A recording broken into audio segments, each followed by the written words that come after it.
Next, we will hear from the Republican candidate for Corporation Commission. Next, we will hear from the Democrat candidate for Corporation Commission. Thank you, audience. The Democratic nominee for Corporation Commission is Jim Roth.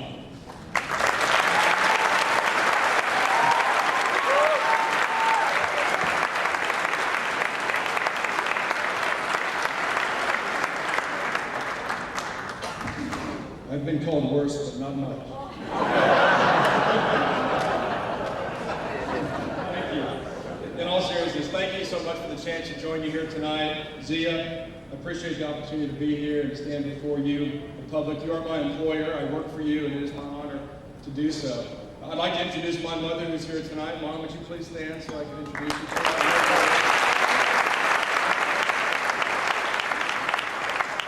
So appreciate your help and your love. Thank you. I was glad to see on the video my good friend Marjana, who I have traveled to Quartz Mountain with occasionally to talk about how to move our state forward. And I am sorry for the difficult pain she went through last year with the kind gesture of trying to offer a centennial Quran that the Republican members of the legislature, several of, rejected and refused. I think that sends the wrong message. And in my conversations with her, she felt the same, but she rose above it. And I appreciate her spirit, because this is a state that should be open to all people. After all, just about 130 years ago, this state was settled by a lot of people who didn't choose to be here, and by a lot of people who came for a new opportunity from another place. That is our heritage, that is our state's wonderful tradition of combining Oklahoma territory with Indian territory. And that's who we are today. We are a wonderfully diverse state that ought to have a very large vision. I see several other friends in the audience, and I also want to say to Hakeem, good luck to you in medical school. I can tell you have quite an advantage already. Very sharp kid. I wish you the best of luck. My friend Reverend Young that is here from Holy Temple. George, I appreciate seeing you and appreciate the work that you're doing in the community and the walk of faith that you have. I so appreciated an opportunity as your public servant when I was first at Oklahoma County as a county commissioner, and now as an incumbent corporation commissioner, to serve the public, to worship with you, to travel this county and this state. I've had the occasion over the last 6 years as an elected public official to worship in a mosque and in a synagogue and several houses of worship on Saturdays and Sundays. And what I have discovered is that we have a lot more in common than we have different.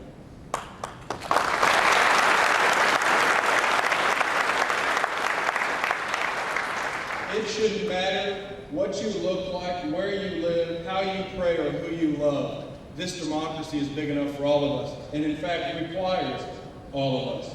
That's what I believe. That is the oath that I've had the privilege to take, and that's the spirit that I wanted to share with you here tonight. June 1st, 2007, Governor Henry asked me to serve the state as a corporation commissioner. I have never worked for an oil and gas company. I have never worked for a public utility, a telephone company, a trucking company, a railroad, or a cotton gin, although I'm now responsible for making sure that they're all telling the truth. But I will share with you in my comment to the governor when I said I've not done those things. And he said, I think that's great. I think we need a citizen on the Corporation Commission, and I've been proud to do that for the last 14 months. Oklahoma is an energy state. You hear that often. We often identify as an energy state.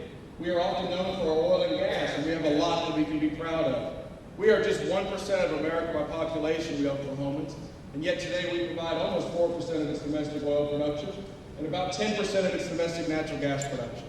We are doing our share.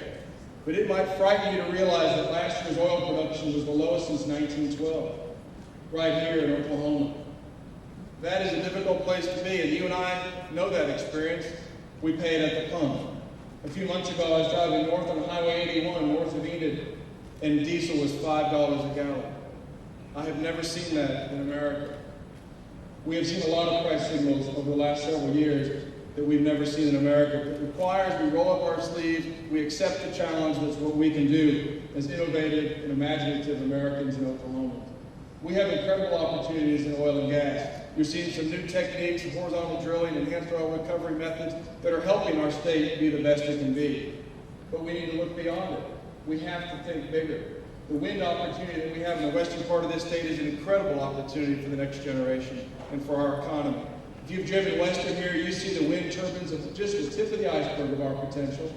You see about 2,000 megawatts of power, The estimate is that there's over 20,000 to 25,000 megawatts of untapped power blowing for free today. It wasn't until recently, and particularly since I started in June, that the utilities are starting to hear this mantra: add wind to your portfolio for the sake of our consumers. They didn't like it at first. 7 years ago, we were 50th in the nation. We're now 6th. Last year, when we started requiring that they think bigger on wind, they made some announcements to quadruple their wind energy. That will move our state to 3rd. Here's what that means. That means billions of dollars of capital attracted to this state. That means thousands of new jobs and an opportunity for Hakeem's kids to stay here, to grow here, to invest here, and to be proud Oklahomans. That's our broad horizon. Biofuels, cellulosic technologies, the amazing work the Noble Foundation is doing out of Ardmore. That's how big you need to be thinking as Oklahomans. It is truly an honor to serve you as your employee. You are the employer, and I have a job interview coming November 4th. In just 80 short days, I'm very proud to stand before you again and say, here's what I've been doing on your behalf. I took an oath last June to fill in on a temporary basis. And I say the governor gave me a head start, but I'm here to earn it. And I'm asking each of you, look around. Make sure the person you're voting for is looking out for you. My name is Jim Roth, and I'd be honored to have your vote November 4th. Thank you.